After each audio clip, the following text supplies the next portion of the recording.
Hey everyone, welcome back and happy Monday. All right, guys. Well, we have lots to talk about, lots to discuss, as always. This is gonna be interesting. This one. Now, apparently, NextGen NYC had a whole original cast that actually quit the show before we got the cast that we got. Make that make sense for me? But I think I have some theories. I'm interested. Now, before we jump into this, if you guys have not already, go ahead, pop off in the comment section. If you're not subscribed, get subscribed. Don't forget to hit that notification bell. And also, James Kennedy has a new girl in his life, and people are talking about that too. So, yeah, we have a lot to talk about. Hopefully, you caught us on Hot Messy Topics today. Love you guys. Let's go.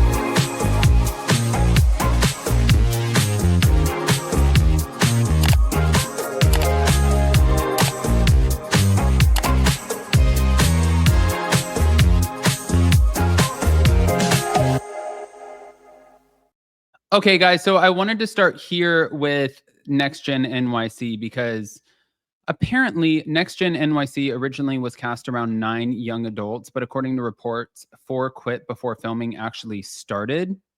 Now, I always find that interesting when people quit the show. We had an original for the Roni reboot. We had a woman who felt like somebody targeted her. I think she said maybe it was Bryn, and made her feel uncomfortable.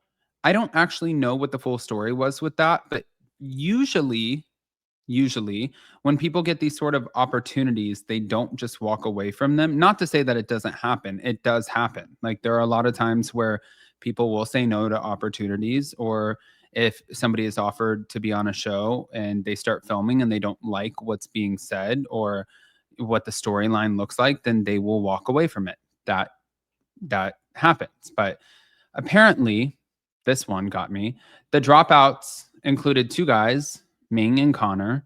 I guess a Dylan and an unnamed blonde, about half the ensemble, while Riley Burris did stay on. But the shakeup occurred just weeks before filming, and that's when producers added Giudice and Ariana Biermann. Interesting. I guess the split was linked to creative conflicts, disagreeing with more children of housewives being added, and that led to like a mass exit, which I don't understand why that would be a situation. Like, who gives a shit? I feel like there's so many times too where people come into these shows and they feel like they have a voice, which you should have a voice when it concerns you on the show. Like, if you don't want to portray yourself as someone, that is okay. If you don't want the producers to shape you into somebody who you feel like that's not an accurate depiction of how you are, that is okay. I'll never forget when I was working at Sir, there was one moment outside in the Sir back alley where they wanted Stassi to come in. They were miking her.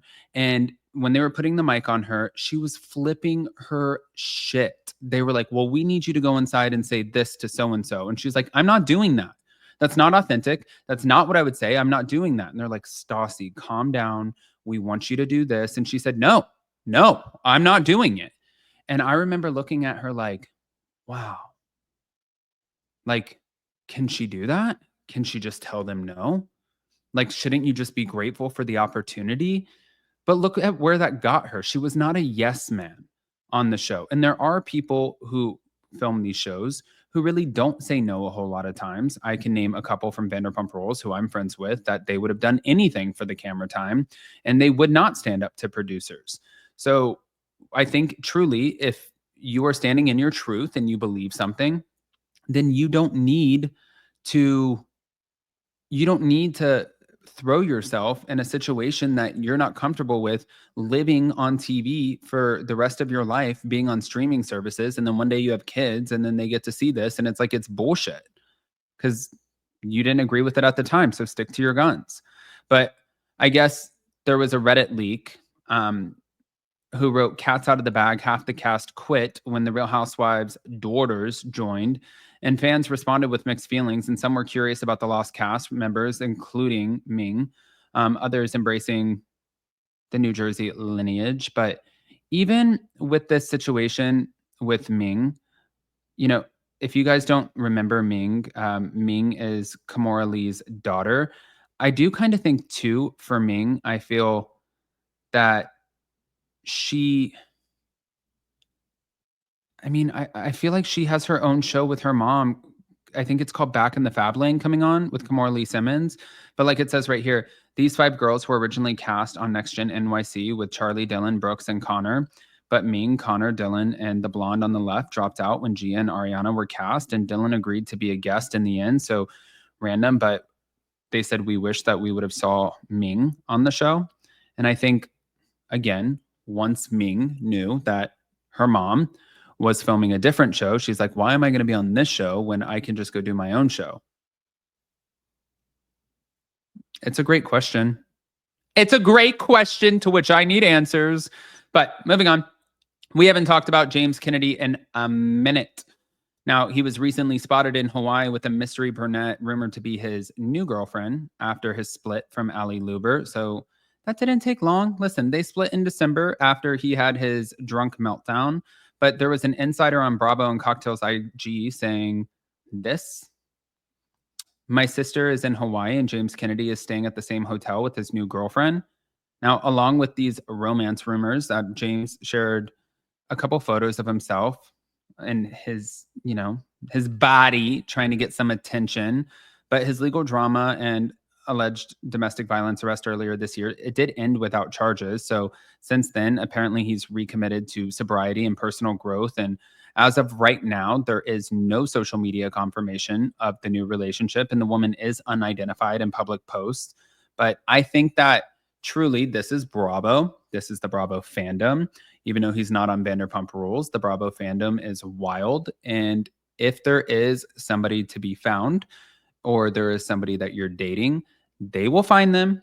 They will know exactly who you're dating. They're going to pick up every single little piece of who this person is. And since this just came out yesterday, yeah, you better believe it's going to be, we'll know by Wednesday who the new girl is. Probably before then. Well, honestly, we'll probably know today or tomorrow. But it's not going to take long for people to really piece this together, especially because unless it's like the Real Housewives of Salt Lake City, most of these cast members or most of the friends of these cast members, again, even though he's not on Vanderpump Rules, they talk. Or if she has friends who knows, oh, I'm dating DJ James Kennedy, then her friends will probably talk as well. So I think that this is a matter of time. And do I think that there's going to be any sort of autonomy in this situation? No.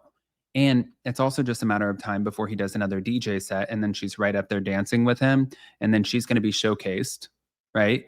It's not going to be the same since he's not on a reality TV show, and people aren't going to have the chance to either hate her or fall in love with her, because we're really not going to get to know her personality aside from her just being on social media and being linked to James Kennedy.